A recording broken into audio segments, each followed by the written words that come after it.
From Miller Waldrop Studios, this is Campus Live. What's up, Campus Live fans? Welcome back to the Miller Waldrop Studios for another edition of the Guns Blazin podcast. I'm your host, Logan, with my co-host, Lane. As always, I was not here for the last episode, so I'm real excited to be back. And it's Conference Championship edition of the show. We got a lot to talk about. Coaching hires, games this week, previews, whole lot of crap. Yeah, Logan, it's great to have you back. You know, we had Jet fill in, and he did a great job as well. And this is one of the biggest weeks of the whole entire college football season. This is a week that you look forward to all off season long, see who gets to the conference championships, and then, of course, all the insane coaching hires over the past few weeks. This past weekend was insane, and man, it's just it's a really exciting time to be a college football fan, Logan. Yeah, it's going to be an exciting one. We have our game on Saturday, a rematch of a game just a couple weeks ago. You know, it was a big one for Texas Tech here in Lubbock as College Game Day came. A big victory for Texas Tech, 29-7, really dominated the entire game, left a lot of points on the board. But before we get into any of that, you kind of want to recap, you know, the destruction that was West Virginia. Yeah, you know, Tech, we looked amazing again, 49-0. You know, I thought that actually Barron maybe played his best game of the whole entire season on Saturday. He only played 2.5 quarters, threw for 310 yards and 3 passing touchdowns. I think when he gets just healthier and healthier with that leg, you're going to see him return to his very beginning of the season form with how well the passing game was going. You know, it's just been so on and off with how his leg has been injured, but now you're starting to see him get healthier and healthier, and you saw Coach McGuire even talk about it this past week. He thinks that this is the healthiest the team has been since the beginning of the year. The rushing attack was very strong once again. Cam and Jacoby played phenomenal games. And how about Micah Hudson getting into the game, catching 2 touchdowns from freshman quarterback Lloyd Jones? That'll be a future duo for this program going forward. And, of course, the defense, one of the best defenses in the whole entire country, led by Jacob Rodriguez. They forced 2 more turnovers, and Bryce Pollock, now tied for the most interceptions in the Big 12, Logan. It was a very similar game to UCF, how we saw that game a few weeks ago, but man, it was just a great watch to see. Yeah, it was great to watch if you're a Tech fan. I don't know how West Virginia could have sat through that. It was a complete domination, like you said. The defense doing what they always do. You know, another shutout in Big 12 play, and this one on the road, even tougher to do. But they have been the driving force for this team all season. Offense showed up in every aspect of the game, like you talked about. Ran the ball, bearing through really well. A couple of touchdowns from Micah Hudson. A sight for Texas Tech fans to see. They've been waiting a long time to see Micah Hudson come out and break out. And here at the end of the season, they're going to need all of these guys. You know, you lost Mitch Griffiths in that game.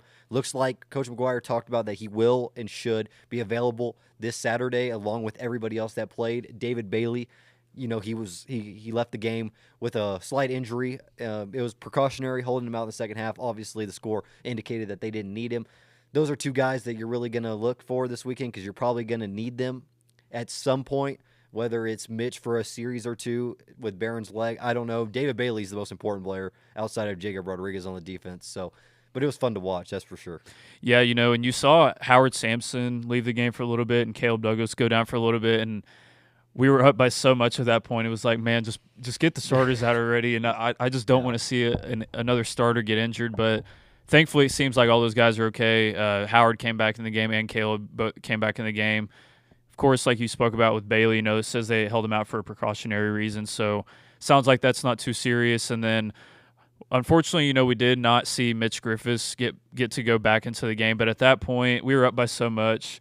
Lloyd Jones is a talented enough guy where he can carry the load for the rest of the game. We knew we had that game in hand, and Mitch is a key piece down the road. You know, in case Barron does unfortunately get hurt again. Hopefully, obviously, that doesn't happen again. But Mitch is a very experienced guy, and in his time that he has gotten into games this season, he's been really successful. So it did suck to see that, but it sounds like he will be available this weekend. And you know, last point, I just want to talk about Lloyd Jones again. I really was impressed by how he looked. He's not seen game time this year as a freshman, and he came in and he looked the part. He was throwing it. He was running for first downs. He looks like a quarterback that's completely fit for a Mac Leftwich system. Yeah, he looked really good. And to come off the bench ice cold, obviously, being the third string guy at the beginning of the season, we're looking at, fourth or fifth string guy. Coming off the ACL injury that he had in high school, he wasn't even cleared until about halfway through this season to come in and really just, fit the part, look the part. And the connection to Micah Hudson was great to see. Micah with some great catches as well. But yeah, Lloyd Jones was great, and he's going to be someone that's really interesting to see because now he's come out and he showed you he can play at the Division I level. Now, next season, we're kind of looking at him as possibly, depending on Mitch Griffiths, if he wants to stay or if he wants to go play his last season elsewhere. Does he seen as the backup with Will Hammond out for a little bit of the beginning of next season, and then obviously the transfer portal quarterback that Tech is expected to go out and get? That's a guy that, you feel a lot better about now that you've seen him in a Division I Big 12 game, and he's actually succeeded. So it's just another piece for Texas Tech in the future. And, we're going to talk about signing day here in a little bit, but you got another quarterback in the wings too, and you're just building a great program, you can see. Yeah, and as we kind of shift on from the blowout that we had up in West Virginia, this is the game that we have had circled all year, even though it was not clinched until this past week when Arizona beat Arizona State. But this has been the goal for this team since last December, when James Blanchard, Cody Campbell, Dusty Womble, and Coach McGuire all set out a plan to capitalize on the championship window with the guys that were returning, and then, of course, all the guys that we got from the investment from our donors. This was the plan for this team and this season and this program all year long. And to see Joey talk about how when they built this new Womble facility, he goes back to his days at Cedar Hill, building the trophy cases before the trophy is actually there. This is your opportunity now to add that trophy to your collection. The Big 12 championship, we've never won it in program history. You now have that opportunity, and we've seen the investment. You've built that foundation. Now it's time to reap the rewards with a Big 12 trophy coming back to the 806, Logan. Yeah, we talked about it in the summer shows, and we talked about that if you didn't make this game, it was going to be seen as a failure. And as harsh as that sounded at the time, this team, I don't see them how they weren't going to make this game. Like the way they played all year, they deserve this game, and now you have one more to go out and finish the job, and that's just the first goal that this team is set up for. You win this game based on the rankings we'll talk about later. That gets you a first-round bye, all things considered, and then you're 3 games away from winning a national championship, and something that Texas Tech hasn't always been involved in. And it's something that Lubbock is, you can just see it. I mean, you feel it here in town, a couple days away from heading to Arlington. This team is embracing it, and I think they got a better than a great shot to win it, and it's going to be great to see that trophy come back to Lubbock. Yeah, whenever we talked to Kirby Hocutt in our interview with him, he echoed our same sentiment and the fact that this is the direction that the program has been wanting for a very long time. Finally, this past offseason, it's kind of like the stars all aligned.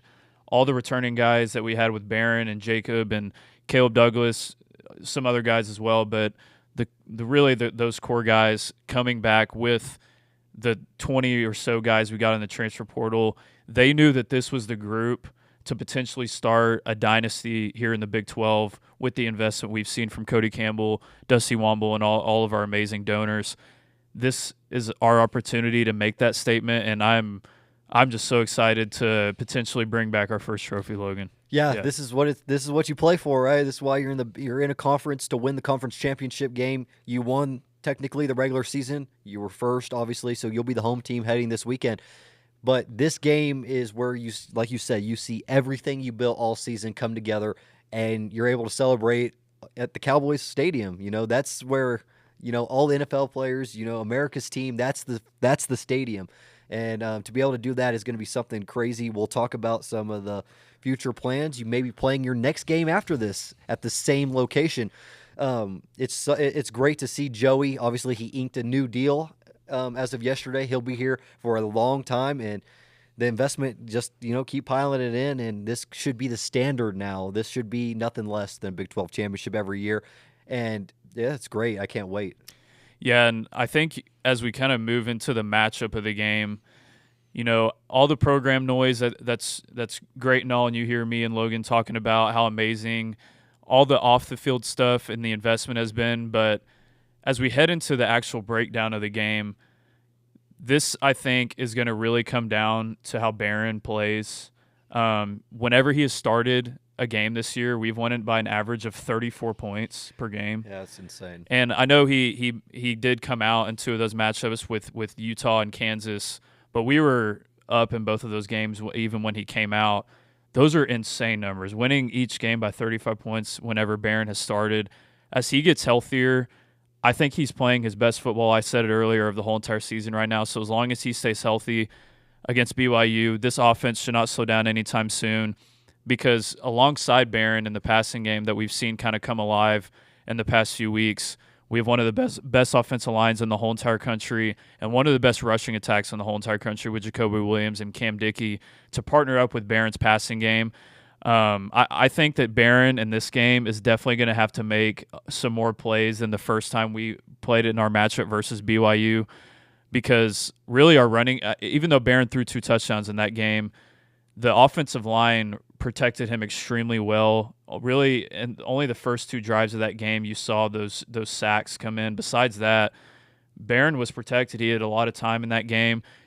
He's going to have to be protected in this game very well, because Jack Kelly, their best pass rusher, really wasn't 100% healthy. He's now getting a lot closer to that point. BYU is really going to try to tune up the pressure, because for them, this is do or die. If they don't win this game, they're not getting in the playoff. And I think you're now seeing also with Kalani Sitake, he is staying. You could see a rallying moment for BYU. I think the offense is really going to have to come out, protect Barron well, and then you'll see the offense have the success that we've seen for the past few weeks. Yeah, it's going to start with the offense. I'm going to shift things focus into the defensive side of the football for Texas Tech this weekend, and it's going to be centered around stopping LJ Martin. We talked about it the first time. He was not 100% healthy when we saw him the first time. You know, they handled it. 62 rushing yards total as a BYU team, their lowest of the season, their lowest run blocking grade according to PFF of the season. But, I mean, you have 4 defensive linemen who are ranking the top 10 at their position nationally in the entire country. You have 4 of the best, and they're going to be the ones that are going to control the line of scrimmage in this game. And I think it's going to really come down to A.J. Home and Lee Hunter up the middle. The big bodied of LJ Martin, they're going to run inside zone quite a bit, right at Lee Hunter, right at AJ Holmes. If you can stop them, then this whole offense for BYU shifts on its head. They have to run the football if they want any chance to beat Texas Tech this week. And I think that what we're going to see is, you saw in the first matchup, BYU hand the ball off, real conservative at the beginning of the game. I think you're going to see BYU flip that on its head. For sure. They're going to have Bear Bachmeier throw the ball downfield and test the corners on the outside to really try to set the tone on this and say, hey, we're going to throw the ball downfield. Now you can't put 8 in the box. You can't have Jacob Rodriguez and Ben Roberts blitz the line of scrimmage. That's going to be the difference in the game. If they complete some of those passes early, Texas Tech's going to have to shift their focus. Either way, I think Texas Tech should dominate this game. Maybe not in the same manner that they did the first game, but they are more talented on the field. Yeah, you know, last thing I'll say, too, before I switch to the defense, how Logan was talking about, BYU, where they really kept the game close, was their red zone defense.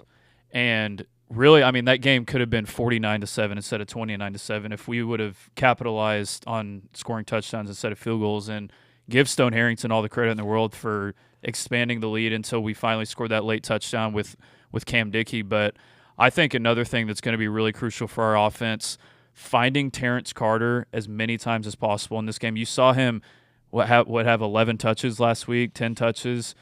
It seems like every time he touches the ball, he gets a first down. And then as well as getting, I would say, 25 touches minimum between Cam and Jacoby. I think that's going to be really, really key.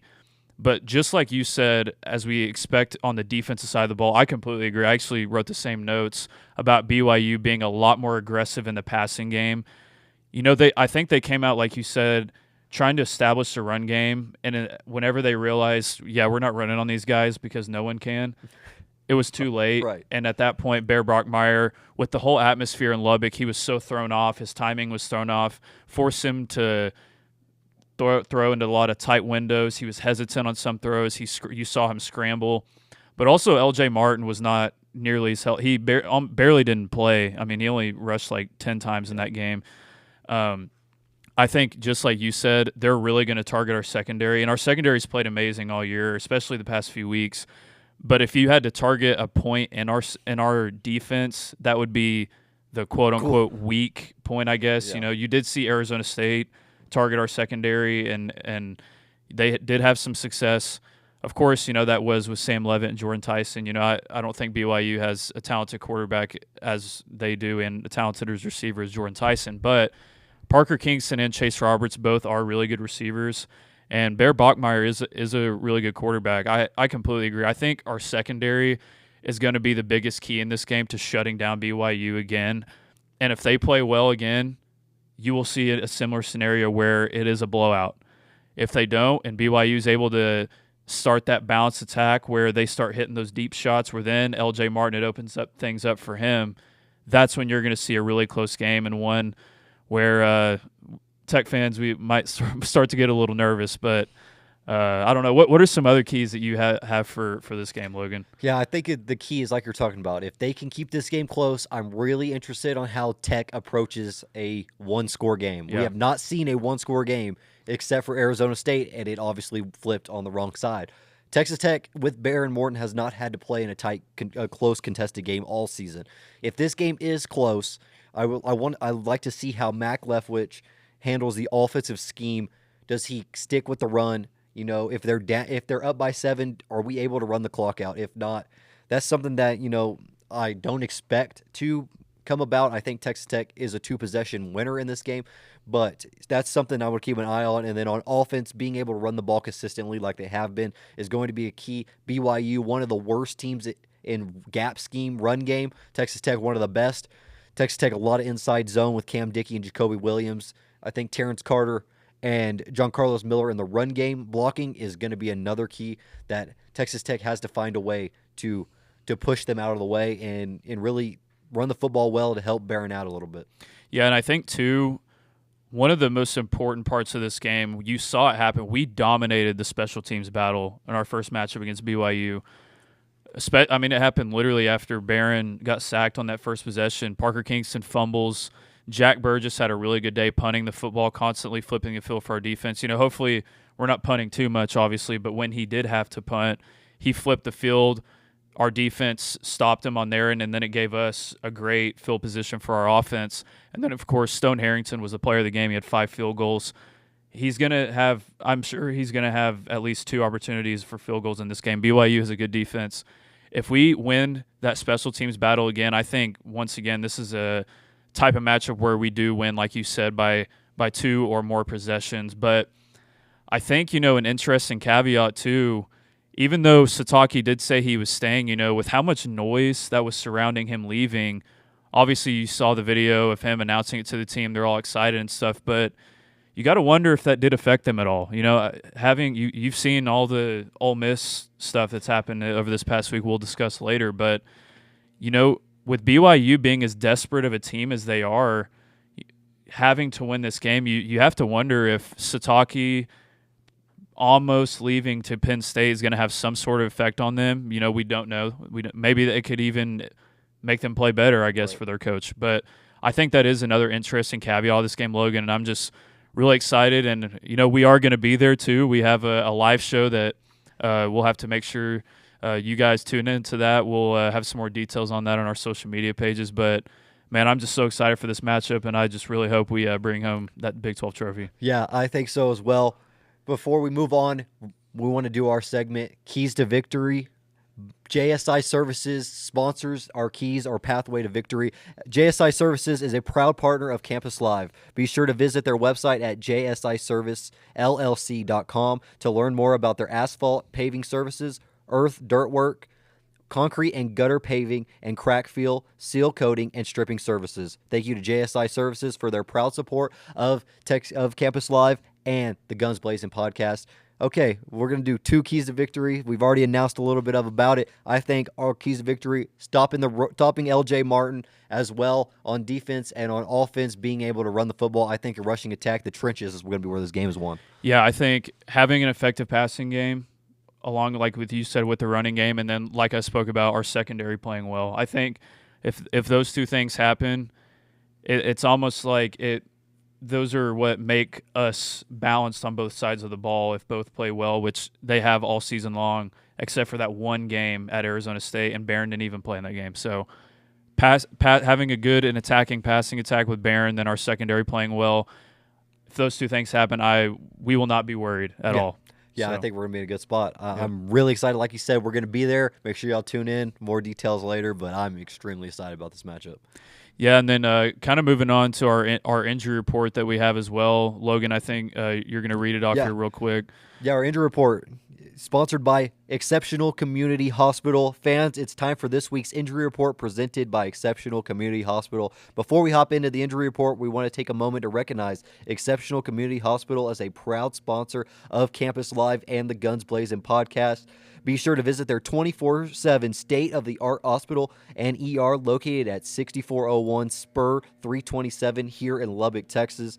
They accept all insurances and have a short ER wait time. Exceptional Community Hospital is a proud supporter of the injury report on Campus Live. Yeah. Into it. I mean, we've kind of already discussed it earlier about some of the guys that left the game.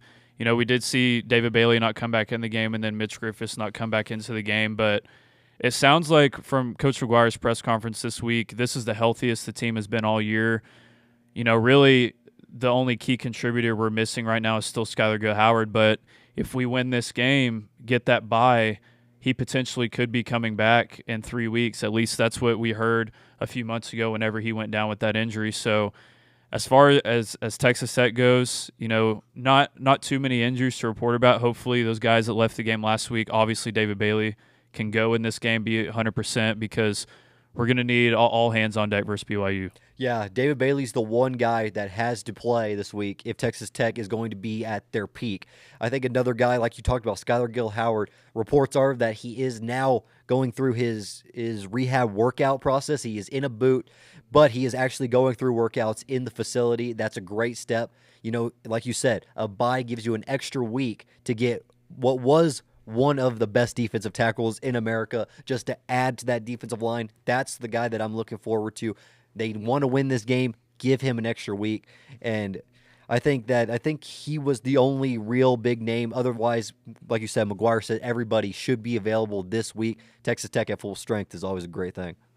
It's man, I'm just so excited for this game. And, you know, kind of speaking on where we were ranked and potentially where we could be in the next few weeks, and on Sunday we'll find out, obviously, after we find out the result against our game from BYU. But last night the new college football rankings did come out, and Texas Tech did jump to number 4, which right now would have us with a bye until the quarterfinals, and potentially, if you win this weekend, like you said, Logan, earlier, a really, really good chance to be right back at Cowboy Stadium at AT&T in Arlington, Texas. Basically another home game with a chance to go to the college football semifinals on New Year's Eve at the Cotton Bowl. Man, what are some of your initial thoughts on that, Logan? Yep. Yeah, to play at Cowboy Stadium again is incredible opportunity for Texas Tech. I mean, you're looking at Lubbock South, right over there in Arlington, Texas. This weekend's going to give you a little preview. I think that it's going to be read out. I think there's going to be a ton of Texas Tech fans. BYU does travel extremely well.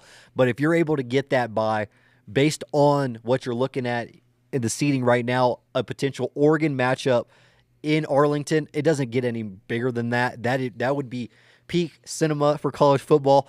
And it works in Texas Tech favor due to the other participants that are in the top 4. You're going to see Ohio State stay in probably the Rose Bowl. They're probably going to get in the Rose Bowl.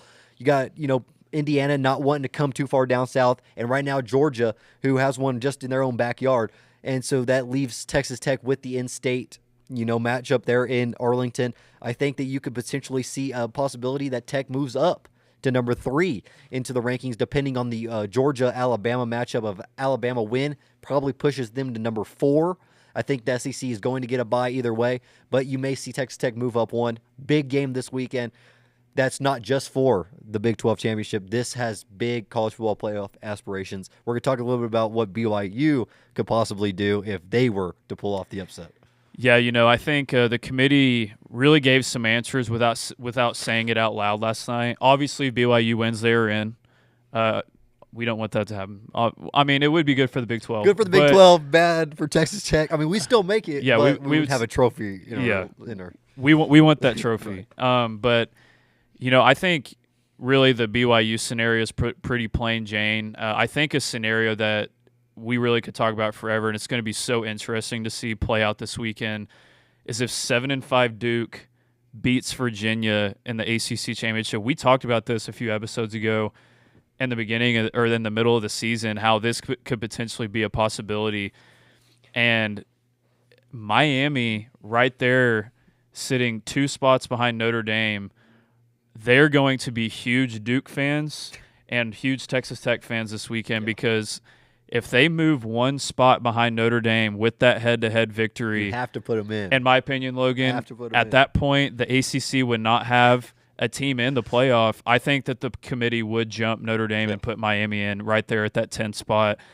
And then you would see potentially James Madison in the playoff. Obviously, Tulane and North Texas, that's pretty given. They're going to get the 11 seed. But, man, James Madison getting into the playoff, if someone told you that at the beginning of the season, Logan, what would have you said? No, it wouldn't be real. You were in a fixture. You must have been a James Madison fan because no one else in the entire college football world would have ever said that. I think one thing that is interesting, Josh Pate said this. If it is, like you said, Duke wins, right? It gets in. You have but the committee is not. There's no way they can leave out a Power 4 conference completely out of the playoff. Miami's their best chance, but like you said, if BYU loses this game, they're going to drop out of 11. They're the one divider right now between Notre Dame and Miami. You put them back to back at 10 and 11. How can you justify not putting them in? I just don't see a way. I don't either. And me and Jed actually talked about this 2 weeks ago on that last episode where you could see a similar scenario to TCU in 2014, how they were ahead of Baylor, even though Baylor had that head-to-head victory. At the time, the committee was like, oh, TCU, they're playing better. A lot would argue maybe Notre Dame is playing better at this point than Miami. But then at the very last ranking, you saw Baylor jump TCU because they ended up being 1 spot next to each other. And I think same thing like we were saying a second ago, if you thought the ACC was mad when Florida State got left out and 2 years ago in 2023 being undefeated, if Miami got left out 1 spot behind Notre Dame and they beat Notre Dame for the second year in a row, you'd be 10-2 and left out of the playoff. All hell would break loose. It really would, and it would be the committee effectively saying that these head-to-head out-of-conference games really don't matter. Oh. And we'll talk about it in a second. Texas kind of had a similar argument, but they had 3 losses, so it was different. Right. But now you're starting to see these teams talk about canceling these out-of-conference games. Alabama already did. Yeah, because USF. The committee obviously is not really valuing these games early on in the season, Logan. Yeah, it's going to be interesting, and I mean, Miami and Notre Dame, their resumes are almost identical. Yeah. I mean, strength of record, strength of schedule, I mean, they are almost identical, same exact record. To leave them out in a power conference is just, I cannot find a reasonable way to say that could happen. And at that rate, you're looking at Notre Dame dropping out and 2 G5s at 10 and 11. And the difference between being a 6 or a 7 seed is going to be monumental. Right now, A&M will host Notre Dame. Ole Miss will host Tulane or North Texas. It's like a 20-point swing you're going to look. I mean, it's not ridiculous because the ACC is that bad right now. It's just the committee never thought that this was ever a possibility. And you know what? If Virginia wins, we don't have this conversation. Yeah, for sure. Virginia's in at 11. You get the 1 G5 at 12, but then you're going to have the same question mark now. Does Notre Dame? Same conversation because Notre Dame and Miami, as long as Texas Tech handles business, they will be back to back, and it's going to be a very, very interesting Sunday in Coral Gables. Yeah, I think effectively, I don't know if a lot of people are really saying this opinion. I effectively think with the committee moving Notre Dame to 10, They set it up. I think they set it up for next weekend for Miami to jump them. I don't know. I think Miami's going to get in. If I had to predict right now, assuming BYU is losing on Saturday, Miami will be the 10th team in the college football playoff. Yeah. And you're right. Like you set up, you jumped Alabama over Notre Dame for literally no reason. Whether they should have been above them or not, that's a different conversation. They weren't. You jump them, and then you say, oh, it's because they were up 17-0 on Auburn. Auburn came back to tie the game. So, and then he said because of a gutsy call that they called on 4th and 2. I didn't know that we got brownie points for calling a 4th and 2 in the red zone that happened to work out. That was Kalen DeBoer's job, by the way. I think that was monumental decision. Good for him. It worked out for him. But again, people are like, "Oh, Alabama could be left out." I don't think there's any chance that Alabama gets left out. Not in a conference championship game. You can't do that. Again, why would you play in the game if you're going to get left out? They're not going to devalue the conference championship game, and especially the SEC championship game. Even if Alabama were to lose by 10 points, they're not leaving them out because and they already beat Georgia. Yes. So you already have that resume line already there for you. They already beat Georgia, and technically they are the 1 seed in that game. So they technically won the SEC regular season. They're not leaving out Alabama. And like you said earlier, if they win, I think that we move up to 3 and Bama moves up to 4. Yeah. I think they jump and they put the SEC champion for that last bye. But, man, it's going to be really, really interesting this weekend. And conference championship weekend, it's going to be crazy. Yeah, that is what I'm most excited about our game, but just seeing everything else go on in college football. This is the week. This is where everybody's waiting. It's going to be a fun one. I do think that every game is going to be pretty close. And so I think that's going to be another thing, just an added value. College football is going to be very highly rated this weekend. Yeah, and kind of one of the topics that were being discussed in the rankings before they came out was to see if Ole Miss was going to drop or not. They actually went up a spot. They jumped A&M after A&M went and lost at Texas, but that'll kind of move us into the Lane Kiffin hiring at LSU. Logan, I think we could talk for a whole entire show about this itself. This timeline, one of the craziest coaching hires you will ever see. Months ago, you saw Lane when he was walking off the field saying he's not blanking, leaving, screaming to the crowd. And then all of a sudden, Florida insiders and donors, they started to feel really confident that they were going to land him. At the time, LSU, they were interested, but they had no athletic director. They were still trying to figure out the whole Brian Kelly drama. Well, then LSU hires Verge Osbury to be their athletic director. And ever since that moment, LSU had all the momentum. They were aligned in every single step. And I don't know if you kept up with the On3 Bengal Tiger Forum ran by Shea Dixon over there. Their message board for their coaching hire was one of the craziest things you will ever see. Has over 5 million views, over 1,200 posts during that time in their pursuit of Lane Kiffin. And from that board is where the infamous picture of Chris Kiffin and his family and Layla Kiffin, Lane Kiffin's ex-wife, were seen getting off that flight in Baton Rouge looking for houses and other things whenever they got their tour. And after that trip to Baton Rouge, it seemed like LSU had all the momentum in this thing, Logan. They did. It was, I don't know, it's going to be a very infamous coaching hire. If you are Ole Miss, yeah, that guy is not a welcome sight for y'all anymore. I think it was something that you've seen with Lane Kiffin. Yeah, he's got a track record of having these type of movements. Started at Tennessee, left after 1 year to USC, gets fired on the tarmac, goes to Alabama. Saban tells him no, leave, go take your job at Florida Atlantic. It's a track record, but good for him, I guess. He got $90 million, and that's a lot of money to go, and he's going to have a high NIL pool at LSU. But I feel like you said, him going out and saying, I'm not leaving, to Ole Miss faithful, and then pulling this kind of leading them on all the way, not allowing them. They didn't really it sounded like they were waiting to see what he was going to say, and then they couldn't hire. Everybody else is hired. Then he leaves. You're left just hiring your defense coordinator.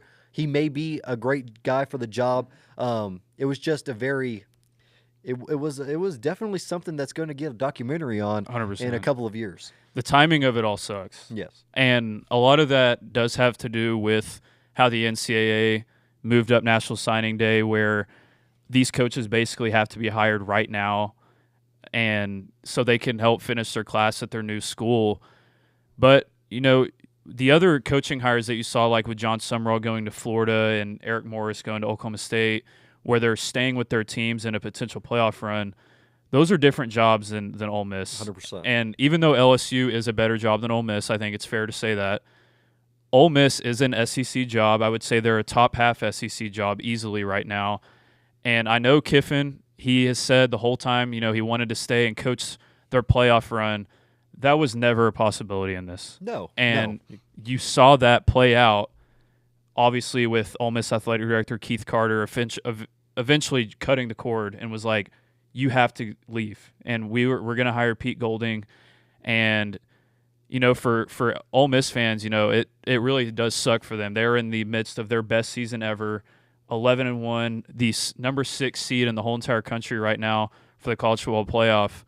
I don't blame him for taking the LSU job, but the timing of it all and the optics of it all is really what sucks for Ole Miss and their fans. Yes, that's what it is. Well, like you said, taking LSU, congratulations. It's a great job.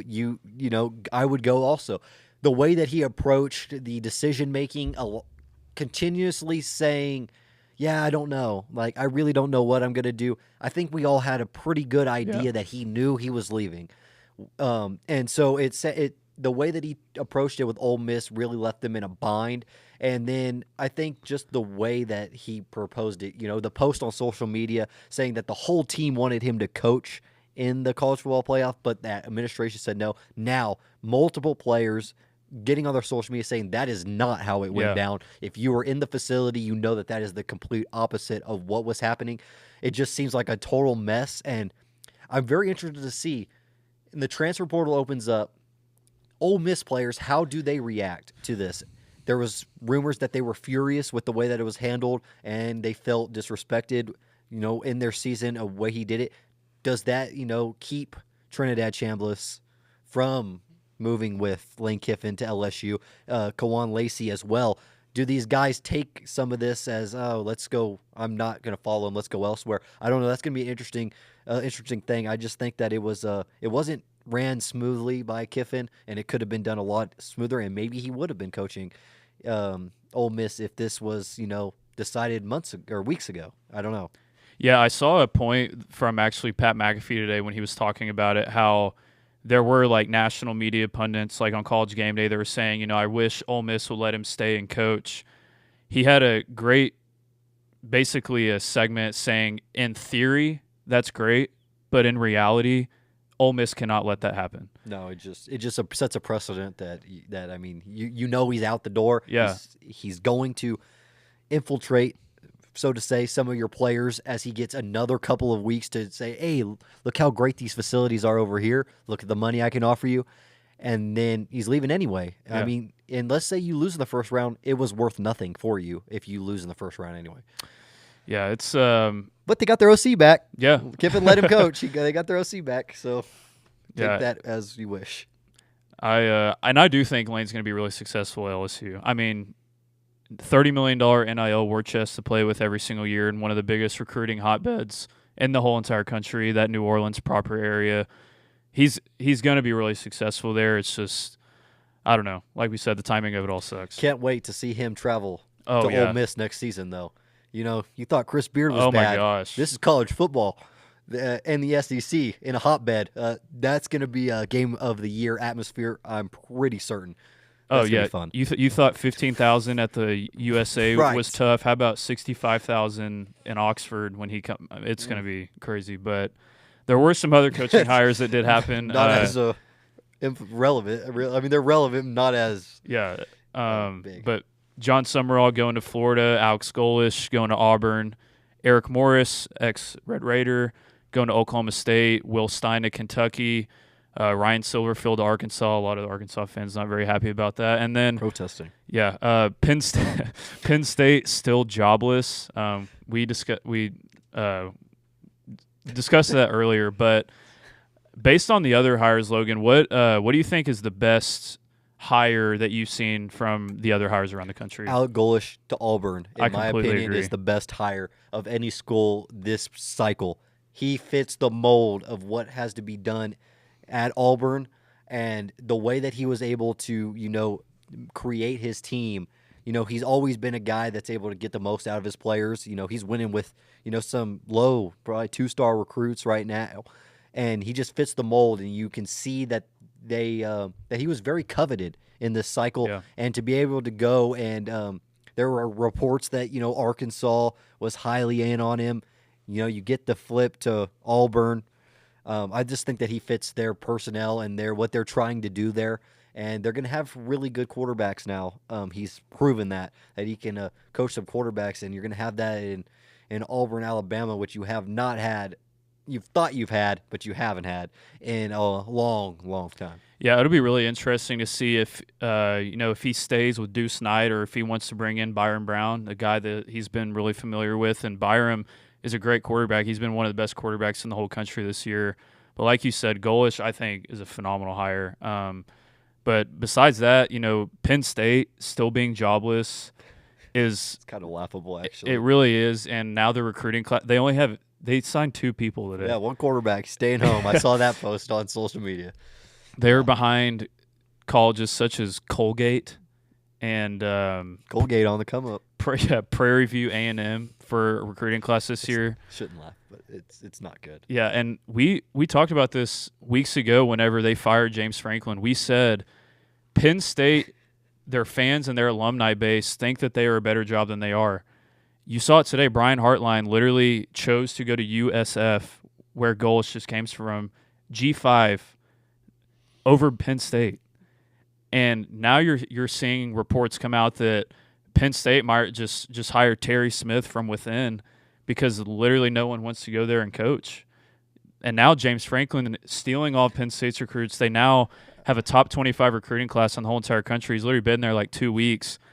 I think James Franklin, he won this divorce. He won the whole coaching cycle. He might Yeah. be the most that has benefited the most out of this entire even Kiffin, he might be the guy that has really come out of this as like the number one, move. Virginia Tech, what a home run of a hire that you got for probably, let's be honest, they would have had to pay him double what they're paying him right now if he didn't have that massive buyout from Penn State. And I think it's just that revenge factor that he now has. Now he has something to prove. He saw it today. He said, yeah, I haven't slept. Like there's something here that I have to win, and I'm going to win. Like to prove them wrong in an ACC that we just talked about it, might not have a college football playoff team this year. It's wide open. They have one of the best traditions there as well. I think I talked to this before the show. Seeing Enter Sandman is already one of the coolest things. Now, if you have a football team that can compete on the field, that just adds another aspect. But Penn State, their athletic director needs to be fired. 100%. I never wish anything on people like that of losing their job. But the way he has handled this situation has been abysmal. You fired your coach first out of every program, and you're the only one left without a coach. It's like you and UCLA. And UCLA technically already has their hire in place, and the James Madison coach. I don't know. I don't know where you go. I don't think you can really go anywhere. You might have to hire from within, like you said. I think that's the only option at this point. It's pretty bad. Yeah, and speaking on just how Virginia Tech has just stole all those recruits, and I think it really speaks to how those players see that there is no plan in place for Penn State. And James Franklin, they know his plan. And whether you agree as a Penn State fan whether he should have been fired or not, the guy did win you 9 to 10 games every single year, and he's going to go do that at Virginia Tech. And you might not win 4 next season. So it's really interesting. And, speaking of National Signing Day today, besides all of the drama with Virginia Tech and Penn State, and we saw the number one quarterback in the country, Jared Curtis, go to Vanderbilt. Yeah. Didn't even get to announce his own flip.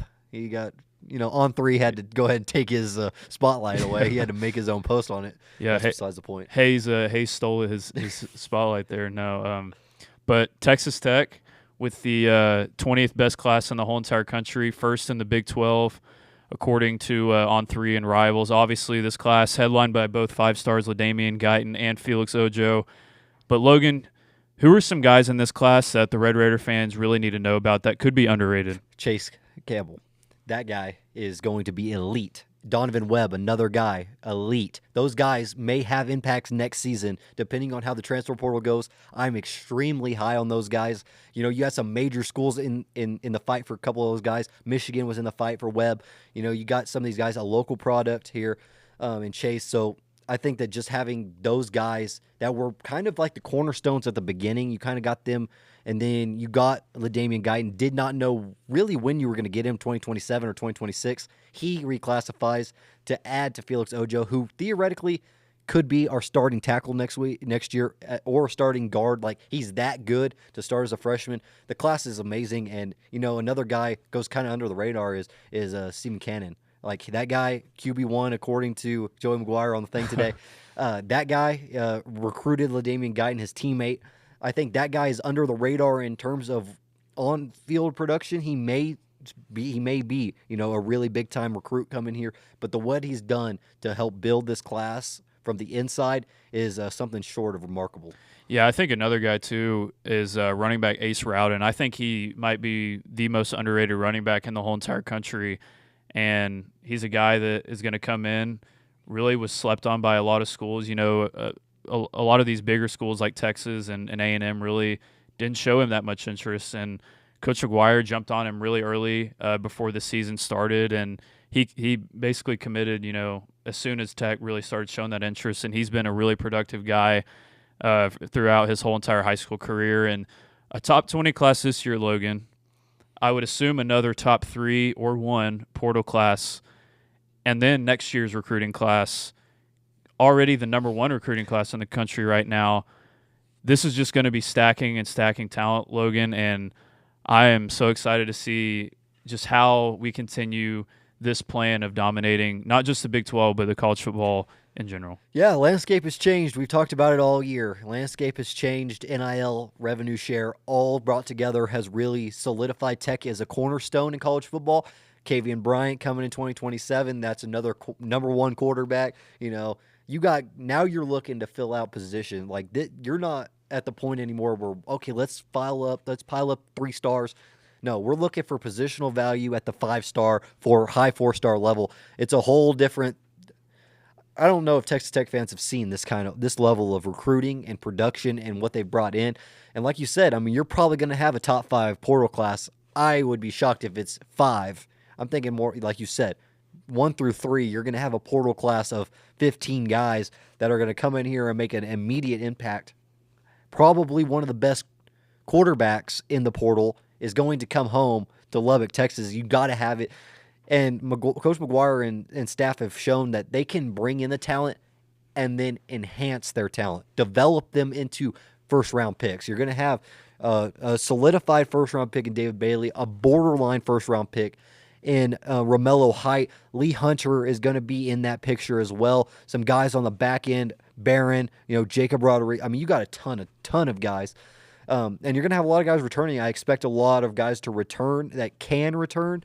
And then you're just going to replace them. And I think you're in that spot now at Texas Tech where now you're just rinsing and repeating. Let's just fill in our gaps and continue to move this ship forward as we look to win a national championship as early as this season, I guess. We're in the 1 of 4, you know, according to a lot of people that can win it. Something that I didn't ever think I would be able to say while being at Texas Tech. Crazy. And that run will start this weekend as we kind of move on to our previews for championship weekend. This is, like we said, one of the best weekends of the whole year. We won't give our predictions for Saturday's game. We will preview them because we do have, once again, our live show. We will be live from AT&T Stadium for the Big 12 championship game. You will see us predict not only our game but all the other amazing games that are on Saturday. But there is a really good game on Friday. Potentially maybe could be our quarterback next year. I don't know. I think he's going to follow Eric Morris to Oklahoma State. Yeah, I think he's going to Oklahoma State. Yeah, but North Texas and Tulane, really interesting matchup here. Both coaches have already taken other jobs. Obviously, John Summerall going to Florida and then Eric Morris going to Oklahoma State. really two very crazy quarterback stories in this game. Drew Messamaker, UNT's quarterback, did not even start a football game since his freshman year in high school. Now he's one of the best quarterbacks in the country. Also, Jake Retzlaff, we all know his story from BYU. But he's really turned it on the past few weeks after he kind of struggled in the middle of the year. But I expect a really high-scoring game, Logan, and the winner of this more than likely is going to head to Oxford to play Ole Miss if everything holds pat in the playoff picture. I just really like the story of Messamaker and, Red Raider alum Eric Morris. I think the Mean Green win over Tulane 44-41.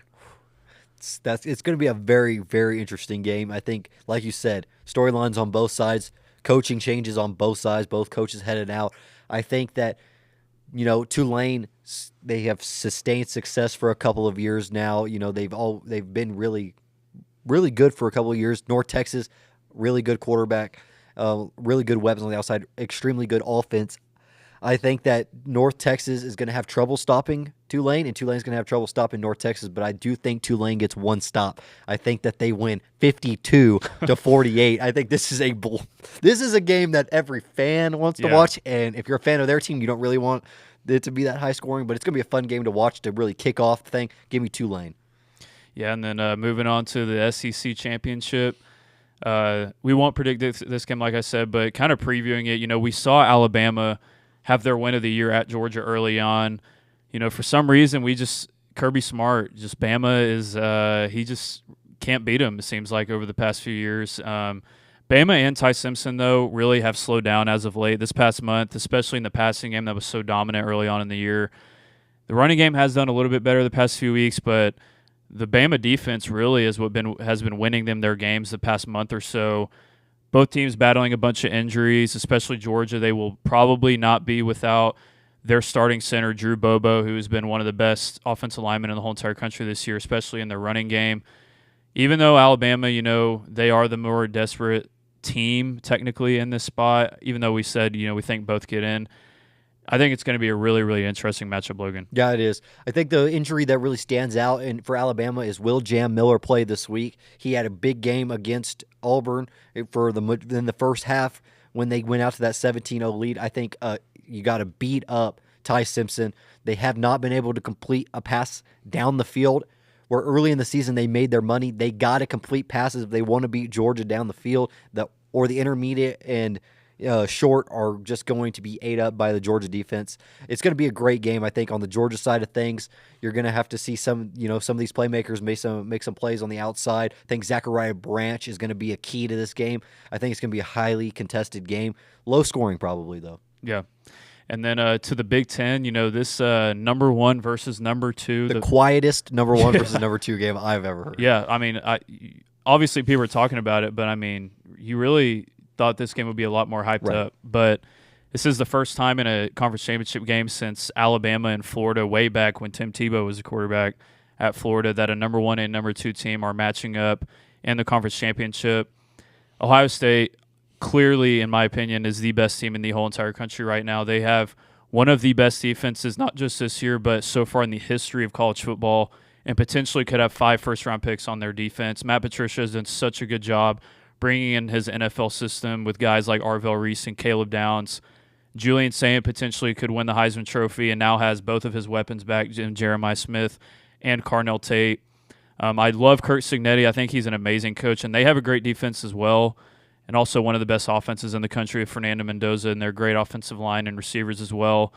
But I think this is going to be really interesting. I think Ohio State might just be a buzzsaw right now, but it's going to be really interesting to see, Logan. Yeah, it's going to be interesting early. I think early in the game, if Julian Saint can keep the ball, not turn the ball over early in the game. You saw the early turnover against Michigan, kind of set the tone of, is it another Michigan game here?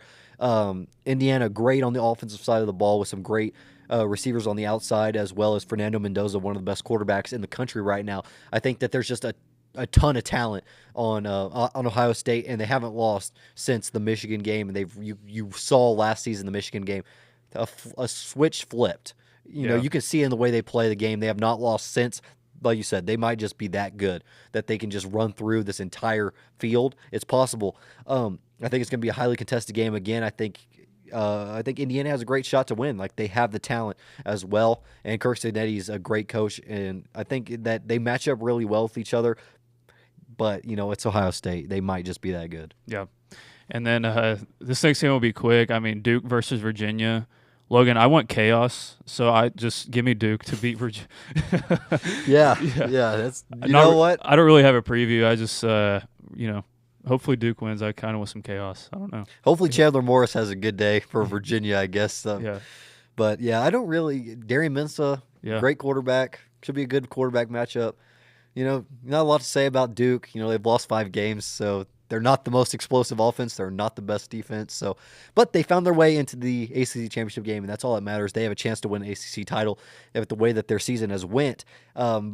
Yeah, there's not a lot going in this game, but it has so much of an impact on this game and the Big 12 championship are probably the 2 most important games for the college football playoff and how it aligns. But yeah, give me Duke as well. I'll have a real prediction on Saturday, but as of right now, give me Duke. Another one, James Madison and Troy might have more of an impact now. Yeah. If James Madison loses, do you see Duke sneak in if they win? Whole different thing. That's chaos part 2. But yeah, it's going to be a fun weekend. Yeah. If 8-5 Duke got in the playoff, go Blue Devils. Yeah. And then, of course, our game, we will be discussing this game in length. Of course, the Big 12 championship whenever we are there once again on Saturday at AT&T Stadium. We did, preview this game earlier, and Logan, really just do you have any final thoughts that we haven't discussed so far to this point for Texas Tech's rematch versus BYU? I just think that this is going to be a game that's won in the trenches. Said it the whole time. I don't think that it's probably pretty cut and dry. You've seen every media outlet, PFF, everybody thinks that it's won in the trenches, and I think that that's where it's going to be won. I do expect BYU, like I said earlier, to be more aggressive down the field. Bryce Pollock is going to have to be great. Amir Boyd's going to have to be great on the outside. Dante Balfour is going to have to be good. I think that you see maybe a little bit more attacking the middle of the field. John Curry, Cole Wisniewski, and B.J. Jordan, maybe getting some crossing routes across the middle, having to guard some of those guys. But, yeah, I think this is going to be a fun one. Absolutely, Logan. That's going to wrap things up here for the Guns Blazin podcast. Remember, again, like we said, we will be at AT&T Stadium this Saturday for our Campus Live Sports Show. Make sure y'all tune into that on our social media platforms. Make sure y'all go and view some of our other episodes that we've had all year. If some of our discussions don't really make a lot of sense when we say go look at the old videos, it'll clear things up for you. Make sure you tune in to all our social media outlets, Instagram, TikTok as well. And, it's going to be a fun weekend for Texas Tech fans, and hopefully we have a trophy coming back to the 806. Yeah, we'll see. You'll see a lot of content from us while we're at the game, and just like Logan said, make sure to tune in. And, yeah, I'm really excited. As always, wreck 'em. Wreck 'em. From Miller Waldrop Studios, this is Campus Live.